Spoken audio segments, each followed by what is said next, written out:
Blouse యొక్క side భాగాలను ఏ విధంగా జాయింట్ అనేది చేసుకోవాలంటే ఇక్కడ చూడండి, వీటిని రాంగ్ సైడ్ తిప్పుకొని ఫస్ట్ మనకి పైన కింద రెండు సమానంగా ఉండేలాగా చూసుకోవాలి.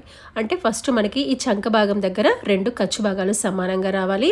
దానికి తగ్గట్టుగా పైన కింద కూడా రెండు సమానంగా ఉండాలి.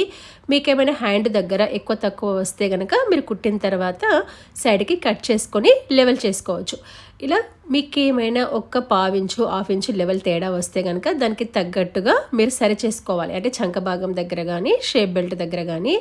తర్వాత పక్కన ఎక్స్ట్రా కుట్లు కనుక చూసుకున్నట్లయితే ఒక పాదం లెవెల్లో 3 నుంచి 4 ఎక్స్ట్రా కుట్లు వేసుకోవాలి. వేసుకున్న తర్వాత మనకి హ్యాండ్ భాగం ఎక్కువ వచ్చింది కదా, దాన్ని కట్ చేసుకొని లెవెల్ చేసుకోవాలన్నమాట. దీని యొక్క పూర్తి లాంగ్ వీడియో అనేది స్క్రీన్ పైన ఉంది. అందులో స్టెప్ బై స్టెప్ చాలా క్లియర్గా చెప్పాను. మనకి చంక భాగం దగ్గర ప్లస్ లాగా రావాలి, అంటే కరెక్ట్గా రావాలి. పైన కింద కూడా రెండు సమానంగా రావాలి. దీన్ని స్టెప్ బై స్టెప్ ఏ విధంగా కుట్టాలో, మిస్టేక్స్ అయినా కూడా దాన్ని ఏ విధంగా కవర్ చేసుకోవాలో చెప్పాను.